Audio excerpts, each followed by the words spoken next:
네, 티트렌드 박미영 컨설턴트와 함께합니다. 안녕하세요. 안녕하세요. 자, 오늘 준비한 내용은 어떤 거죠? 네, 오늘 준비한 내용은 바로 가상현실입니다. 가상현실이라는 게 가상의 환경을 말하는 것입니다. 예. 실제 환경이 아니라 가상의 환경에서 새로운 경험을 하는 것을 말하는데요. 예. 특정한 환경이나 그런 상황들을 컴퓨터로 만든 다음에 이것을 가상의 환경에서 사람들이 직접 경험을 하는 거죠. 그렇죠. 이 가상현실 기기 같은 경우는 보통 VR 박스라고 해서요. 저희 카드보드 있잖아요. 구글 그렇죠. 카드보드와 같이 저렴하게 박스 형태로 만들어진 기기들이 있고요. 또는 스마트폰을 텔프착해서 사용하는 기기 형태 또는 완전히 스탠드얼로 독립형인 기기들이 또 있습니다. 그렇죠. 지금 현재 VR 시장 같은 경우는 굉장히 크게 성장할 것으로 예상이 되고 있는데요. 전 세계 시장 규모로 약 67억 달러, 2020년까지 700억 달러, 약 10배 정도 성장할 올라가고 것으로 있어요. 예상이 되고 예. 있고요. 그중에서 한국과 중국의 포션을 무시할 수가 없습니다. 한국 역시 2016년 11억 달러에서 2020년 48억 달러까지. 예. 중국 시장 역시 앞으로 9배 정도 성장할 것으로 예상이 되고 있습니다. VR 시장에 대한 투자가 급증하고 있고 그만큼 예. 관심이 있다는 것을 보여주고 있는데요. 2015년에 AR과 VR 시장에 대한 투자 규모가 약 6.8억 달러 정도였는데요. 예. 2016년 1분기에만 약 11억 달러로 성장을 했습니다. 네. 뭐 지난 이제 MWC에서 뭐 저커버그도 막 이렇게 떠들고 다녔고 그죠? 그리고 네네. 뭐 삼성도 얘기하고 심지어 LG도 그 관련 기기를 냈단 말이에요. 네, 이미 VR 기기는 많이 나와 있습니다. 네. 근데 이뿐만 아니고 중국 사업자들도 무시할 수가 없습니다. 중국 사업자들도 굉장히 저렴하게 하지만 하드웨어 기기 성능은 어느 정도 수준에 다다른 상태이기 때문에요. 네, 무시할 수 없는 사업자들이라고 예상할 수 있겠습니다. 그렇군요. VR 기기들이 이렇게 다양하다는 것은 소비자들이 직접 체험할 수 있을 만한 그 정도 가격대까지 떨어졌다라고 이제 네, 볼 수가 그렇기도 있겠죠. 하고요. 기존에는 원래 이전까지는 계속 개발자용 키트로만 계속 예. 제공이 되어 왔습니다. 소비자들을 위한 그런 기기들이 올해는 많이 출시될 것으로 예상이 되면서 예. 대중화되는 원년이 될 것이라 예상되고 있습니다. 그러네요.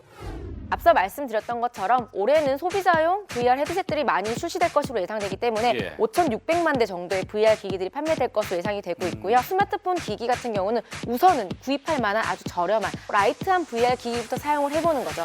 이 경험들을 기반으로 앞으로 오큘러스 같은 고가의 단말을 사용해보고 더욱더 정교화된 해상도가 높은 그런 VR 기기들을 구매할 것이라고 예상되고 있습니다. 그렇네요. 이제는 VR 시장에서도 하드웨어 경쟁은 어느 정도 수준에 올랐다고 볼 수가 있겠습니다. 그렇기 때문에 VR 시장의 경쟁은 이제 하드웨어에서 소프트웨어로 패권 경쟁이 이어지는 것이죠. 개발자들과 소비자들이 직접 콘텐츠를 만들 수 있는 기기를 내놓는 현상들이 일어나고 있는 건데요. 삼성과 LG 그리고 노키아 같은 저런 기어 360, 360캠, 5조 같은 것들이요. 소비자들이 직접 콘텐츠를 만들고 공유하고 이렇게 생태계를 구축할 수 있도록 만드는 현상입니다. 그렇죠. 그 유튜브나 페이스북에도 보면 3인투터 영상을 올릴 수가 있어요. 네네. 지금 삼성 같은 경우는 기어 360으로 촬영한 것들을요. 예. 구글 스트리트 뷰에 올릴 수도 있고 또 유튜브 360 채널에도 올릴 수가 있어요. 간단하고 쉽더라고요. 네. 약간 조금 뭐 이제 아무래도 변환 작업이 조금 시간이 걸리긴 했는데 전송 속도가 빨라짐에 따라서 더 많은 콘텐츠를 즐길 수 있게 될 것 같습니다. 그렇군요. 대표적으로 뭐 퀄컴이나 이렇게 지금 칩 만드는 회사들이 그 속도들 그것들을 줄이기 위해서 지금 저런 걸 하는 거 네, 아니겠어요? 전력 소비량도 줄일 수 있고요. 예. 퀄컴 같은 경우는 VR 전용의 소프트웨어 개발 키트 SDK로 공개를 하기도 했고요. 오큘러스나 모질라 등도 이렇게 내놓고 있습니다, SDK를. 그렇군요. 네, 최근에 이런 유튜브나 유쿠 같은 이런 사업자들, 스트리밍 사업자들도 이런 VR 시장에 대응을 하고 있거든요. 예. 이제는 비디오도 가상현실로 집에서 체험을 할 수가 있게 되는 거죠. 그렇죠. 조만간 방송사 또는 어떤 온라인 다른 콘텐츠에서 실시간으로 그 현장의 입체감을 느낄 수 있게 하는 그런 콘텐츠를 보실 수도 있을 것 같다는 생각이 듭니다. 제가 최근에 흥미로웠던 것은요. 우울증 환자들이 가상현실 기기를 통해서 우울증 치료를 하기도 하고요. 미국의 테마파크에서 VR 기기를 착용하고 예.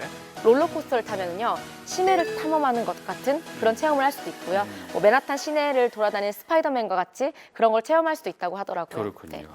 최근에는 국내 기업이 또 이제 야구장에서 네. VR 기기를 쓰고 야구를 관람할 수 있는 뭐 이런 기술도 이제 선보였다고 하는데 앞으로 좀 재밌는 일들이 많이 일어날 것 같네요.